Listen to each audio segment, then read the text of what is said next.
Hello friends, welcome to study junction. Study junction में एक बार फिर से आप सभी का स्वागत है एक नए वीडियो में। सभी को राधे राधे, गुड इवनिंग। तो कैसे हैं आप लोग? तो आप लोगों के जून के महीने के एग्जाम की जो तैयारी है मद्य निषेध की, वो कैसी चल रही है?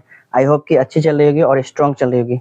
दोस्तों, लगातार प्रैक्टिस कीजिए, डेली प्रैक्टिस कीजिए, रोज मॉक लगाइए और हमारे चैनल के साथ जुड़कर आप प्रैक्टिस कीजिए। आपके मार्क्स अच्छे आएंगे और आप एग्जाम जरूर क्वालिफाई कीजिएगा। तो चलिए आज हम लोग बात करेंगे बिहार पुलिस जो एग्जाम है 2026 का हमारा, उसका आज प्रैक्टिस सेट नंबर कितना 5 है।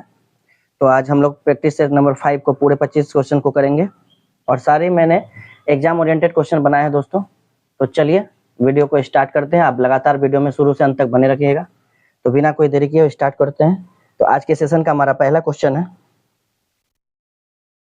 क्वेश्चन नंबर फर्स्ट है दोस्तों, सिंधु घाटी सभ्यता प्रसिद्ध बंदरगाह जो है नगर जिसका नाम लोथल था, यह वर्तमान समय में जो है किस राज्य में स्थित है? सिंधु घाटी सभ्यता में जो प्रसिद्ध बंदरगाह था लोथल, ये पूछा जा रहा है दोस्तों क्वेश्चन में कि वर्तमान समय में यह किस राज्य में स्थित है। तो लोथल जो है दोस्तों वर्तमान समय में कहाँ पे है? गुजरात में है। ऑप्शन नंबर बी बिल्कुल राइट आंसर है, गुजरात में। इंपॉर्टेंट फैक्ट में दोस्तों बात कर लेंगे कि भोगवा नदी के तट पर जो स्थित इस प्राचीन स्थल की खोज की थी, खोज जो हुई थी यह 1954 में हुई थी और किसने की थी? SR राव के द्वारा की गई थी। तो ये बात आप ध्यान में रखिएगा दोस्तों, मोस्ट इंपोर्टेंट बात है। SR राव, यहाँ से प्राचीन विश्व का पहला कृत्रिम गोदी बाड़ा, जिसको डॉकयार्ड बोलते हैं इंग्लिश में, और दोहरे दाह संस्कार के साक्ष्य मिले, यानी कि दाह संस्कार जो मृत्यु होने के बाद होती है दोस्तों, इसका दोहरा जो है साक्ष्य मिला है। तो ऑप्शन नंबर बी बिल्कुल राइट आंसर है, गुजरात। इस क्वेश्चन में दोस्तों मैं आप लोग के लिए एक होमवर्क क्वेश्चन छोड़ रहा हूँ, आप लोग कमेंट में जवाब दीजिएगा कि जो कालीबंगा है जो कि सिंधु सभ्यता में मिली थी, कालीबंगा नगर, वह किस राज्य में पड़ता है? और एक सवाल और छोड़ता हूं दोस्तों इसी क्वेश्चन में, आप लोग कमेंट में उसका भी आंसर दीजिएगा कि राखीगढ़ी जो है, राखीगढ़ी यह किस राज्य में पड़ता है प्रेजेंट में। तो चलिए बढ़ते हैं नेक्स्ट क्वेश्चन की। नेक्स्ट क्वेश्चन हमारा क्वेश्चन नंबर 2 है दोस्तों, चौसा का युद्ध जो कि कब हुआ था? 1539 में। दोस्तों ध्यान रखिएगा, चौसा का युद्ध 1539 में हुआ था।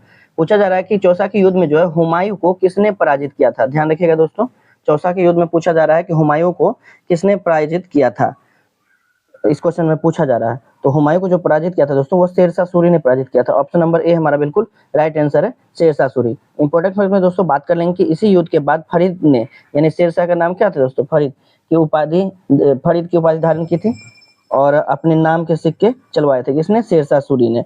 शेरशाह सूरी का प्रसिद्ध मकबरा जो है बिहार में है दोस्तों। कहाँ पे है? तो सासाराम में है। यह एक कृत्रिम झील के बीच स्थित है। कैसा जगह पे स्थित है दोस्तों? कृत्रिम झील के बीच में स्थित है। तो आप लोग इंपॉर्टेंट फैक्ट में ये भी याद रखिएगा। ऑप्शन नंबर ए बिल्कुल राइट आंसर है, शेरशाह सूरी। नेक्स्ट क्वेश्चन है दोस्तों, क्वेश्चन नंबर 3 है दोस्तों, वर्ष 1917 में महात्मा गांधी द्वारा भारत में शुरू किया गया पहला जो सत्याग्रह था, यानी महात्मा गांधी के द्वारा 1917 में पहला सत्याग्रह जो शुरू किया गया था वह कौन सा शुरू किया गया था? तो ऑप्शन नंबर बी बिल्कुल राइट आंसर है दोस्तों, चंपारण सत्याग्रह। चंपारण सत्याग्रह जो है यह 1917 में स्टार्ट किया गया था। तो ऑप्शन नंबर बी बिल्कुल राइट आंसर है। इंपॉर्टेंट फैक्ट में दोस्तों बात कर लेंगे कि यह आंदोलन जो है नील की खेती के करने वाले किसानों पर थोपी गई जो 3 कठिया पद्धति थी। 3 कठिया पद्धति मतलब दोस्तों 3/20, यानी 3/20 भाग पर नील की खेती के लिए यह चंपारण सत्याग्रह किया गया था गांधी जी के द्वारा। इसी के विरोध में किया गया था। गांधी जी को जो है बिहार आने का आमंत्रण प्रसिद्ध किसान नेता राजकुमार शुक्ल ने लखनऊ अधिवेशन में किया था। दोस्तों आप लोग के लिए एक क्वेश्चन छोड़ रहा हूं, इसमें आप लोग बताइए कि लखनऊ अधिवेशन जो है कब हुआ था, यानी कितना ईस्वी को हुआ था? कमेंट में जवाब दीजिएगा। तो ऑप्शन नंबर बी बिल्कुल राइट आंसर इस क्वेश्चन का, चंपारण सत्याग्रह। नेक्स्ट क्वेश्चन है दोस्तों, क्वेश्चन नंबर 4 है दोस्तों, भारतीय संविधान के किस भाग को जो है भारत का मैग्ना कार्टा यानी कि अधिकार पत्र जो है कहा जाता है? किस भाग को भारतीय संविधान का भारत का मैग्ना कार्टा कहा जाता है? ये क्वेश्चन पूछा जाता है। तो भाग 3 को दोस्तों, ऑप्शन नंबर बी जो है बिल्कुल राइट आंसर है, भाग 3 को जो है संविधान में भारत का मैग्ना कार्टा कहा गया है। इंपॉर्टेंट फैक्ट में दोस्तों बात कर लेंगे कि इस भाग में नागरिकों के मौलिक अधिकारों का वर्णन है जो अनुच्छेद 12 से लेकर अनुच्छेद 35 तक विस्तारित है। यानी भाग 3 का संबंध किससे है? अनुच्छेद 12 से लेकर अनुच्छेद 35 तक।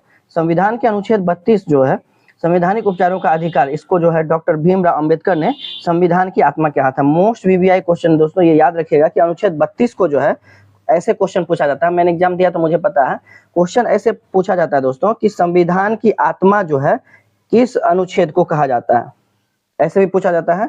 और अनुच्छेद 32 जो है यह किसने दिया था ये भी पूछा जाता है, और इसे संविधान की आत्मा किसने कहा था ये भी क्वेश्चन में पूछा जाता है। तो आप लोग सारे फैक्ट को ध्यान में रखिएगा। तो ऑप्शन नंबर जो बी बिल्कुल राइट आंसर है, भाग 3। नेक्स्ट क्वेश्चन है दोस्तों, नंबर 5 है दोस्तों कि भारत के मुख्य चुनाव आयुक्त, जिसको हम लोग बोलते हैं चीफ इलेक्शन कमिश्नर, इसकी जो नियुक्ति है दोस्तों ये कौन करता है, पूछा जा रहा है क्वेश्चन में कि भारत के मुख्य चुनाव आयुक्त की जो नियुक्ति करता है वह कौन करता है दोस्तों, तो वह जो है राष्ट्रपति करते हैं। ऑप्शन नंबर बी बिल्कुल राइट आंसर है, the first citizen of India, यानी राष्ट्रपति जो है हमारे वो जो है चीफ इलेक्शन कमिश्नर का जो है नियुक्ति करते हैं। ऑप्शन नंबर बी बिल्कुल राइट आंसर है। इंपॉर्टेंट फैक्ट में दोस्तों बात कर लेंगे कि निर्वाचन आयोग की स्थापना जो है 25 जनवरी 1950 को, ध्यान रखिएगा दोस्तों, मोस्ट वीवीआई है, आप लोग याद रखिएगा इसको कि निर्वाचन आयोग की स्थापना जो है 25 जनवरी 1950 को हुई थी।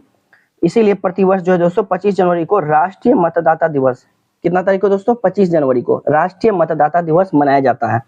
मुख्य चुनाव आयुक्त जो है दोस्तों इसका कार्यकाल जो है 6 वर्ष का होता है या फिर 65 वर्ष की आयु, यानी इसमें से जो भी पहले हो उस तक होता है, यानी कि या तो वो 6 वर्ष का कार्यकाल है या उसकी 65 वर्ष की आयु तक उसका कार्यकाल है। तो ऑप्शन नंबर बी जो बिल्कुल राइट आंसर है। दोस्तों मैं आप लोगों को 110% जो है एग्जाम ओरिएंटेड क्वेश्चन सारे बताऊंगा, और जितने सिलेबस के अनुसार जो बिहार पुलिस का जो लेटेस्ट सिलेबस है दोस्तों, सॉरी CSBC का, उसके अनुसार मैं आपको सारे क्वेश्चन कराऊंगा, जो मैंने पिछले वर्ष भी एग्जाम दिया था 2025 में भी, और मैं क्वालिफाइड हूँ, तो उसी के अनुसार से मैं दोस्तों सारे क्वेश्चन करा रहा हूँ।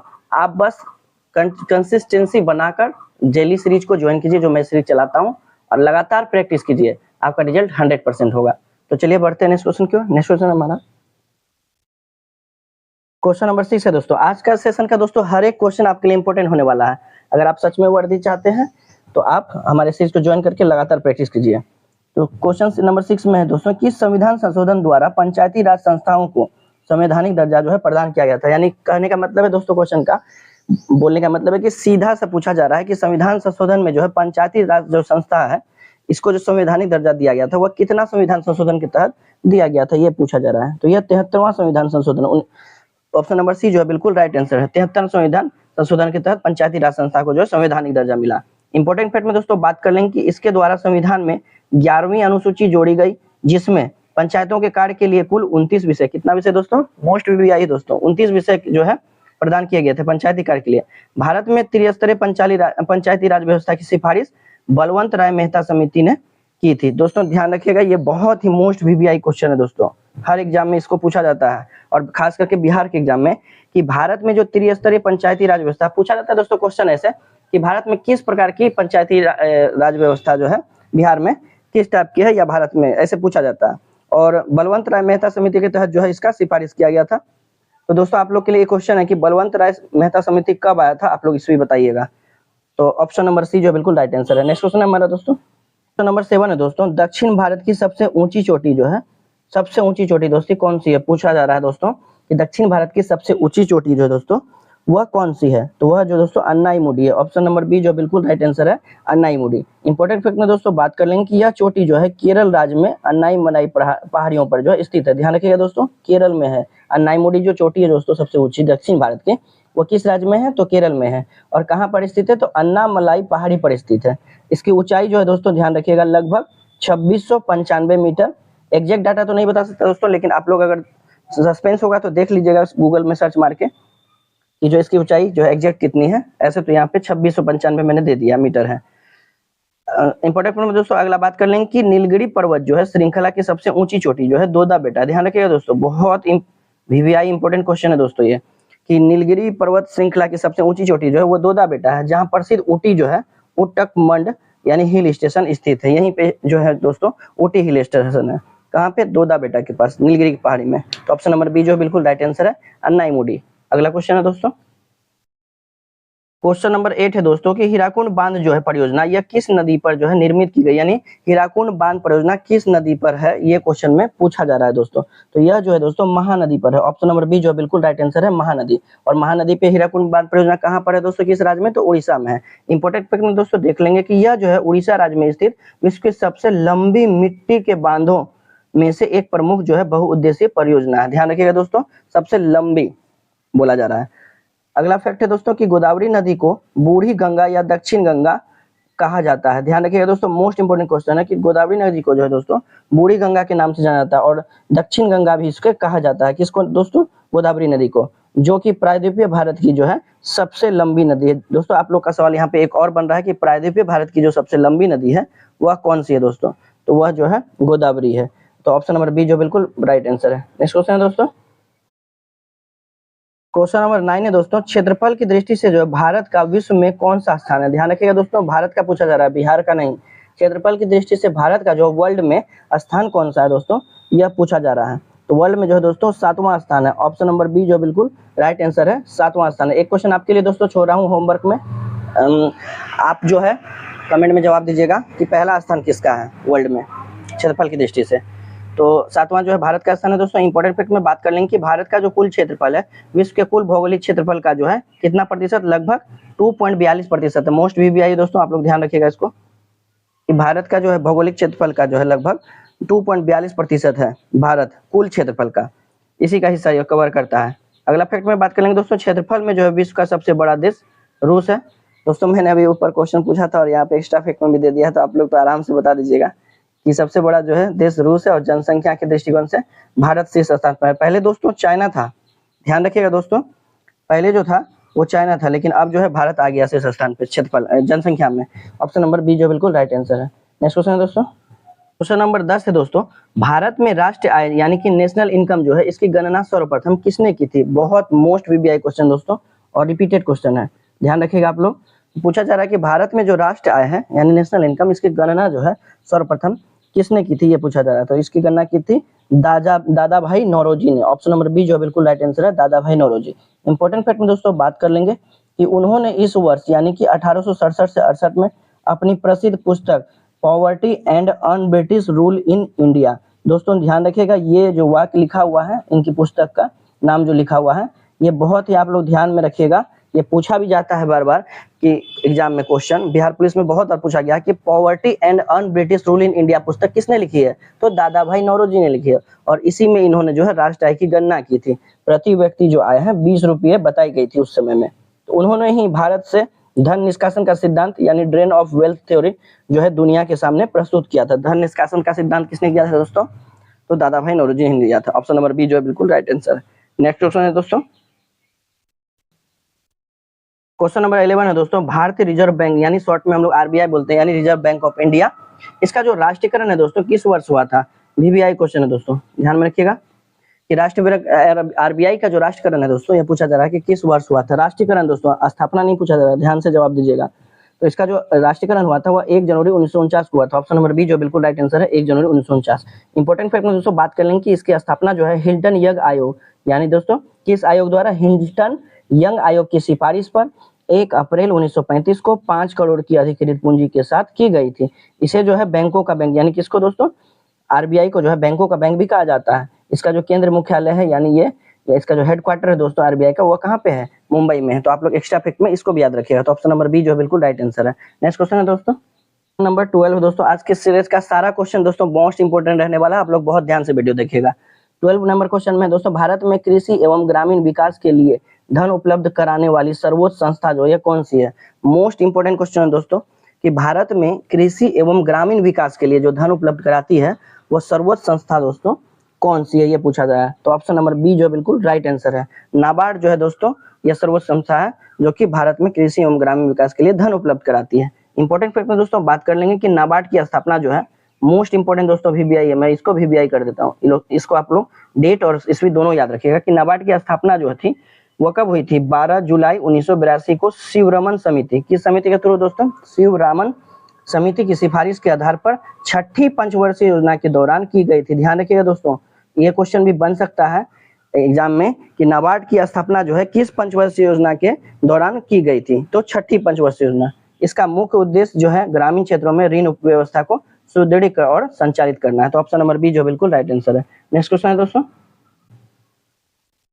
क्वेश्चन नंबर 13 है दोस्तों, एलपीजी यानी लिक्विफाइड पेट्रोलियम गैस, जिसको रसोई गैस भी बोलते हैं, इसका जो मुख्य रूप है यह कौन सा हाइड्रोकार्बन गैस इसमें पाया जाता है। यानी एलपीजी में डायरेक्ट पूछा जाता है दोस्तों कि कौन सा जो गैसों का मिश्रण रहता है एलपीजी में, ये पूछा जाता है दोस्तों।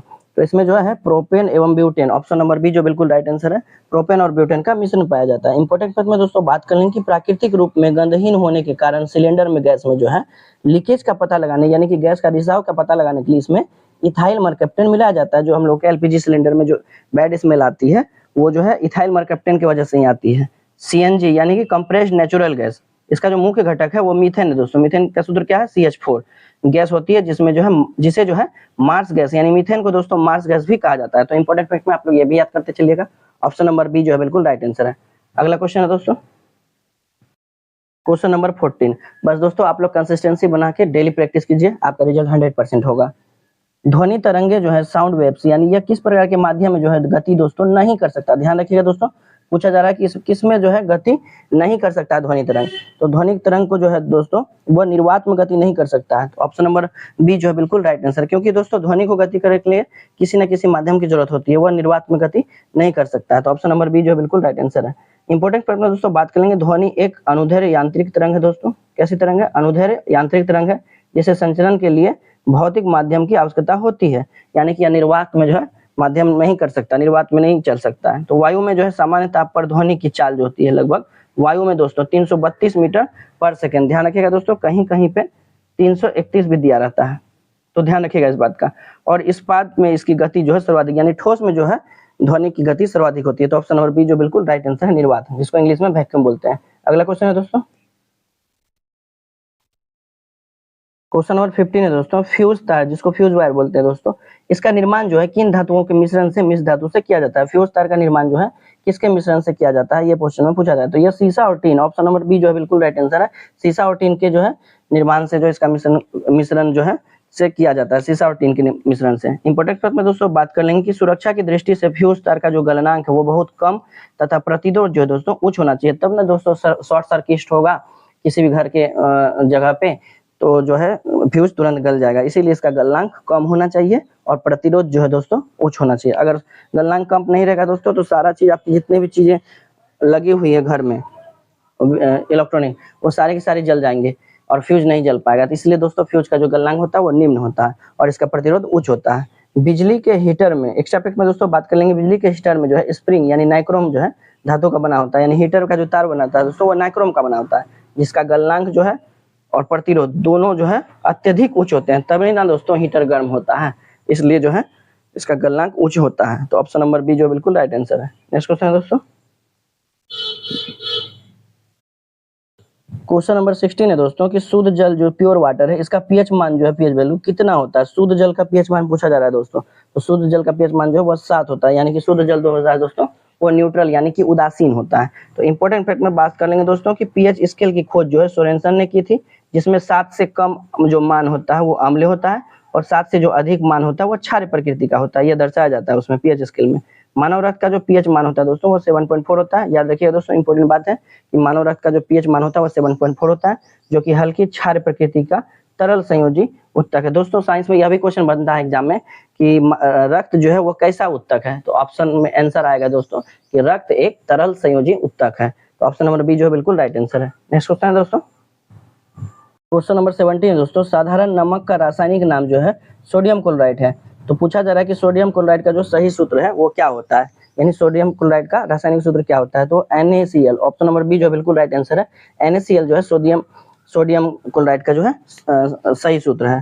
इंपॉर्टेंट पॉइंट में दोस्तों बात कर लेंगे कि खाने वाले सोडे यानी बेकिंग सोडा का रासायनिक नाम जो है सोडियम बाइकार्बोनेट यानी NaSCO3 होता है।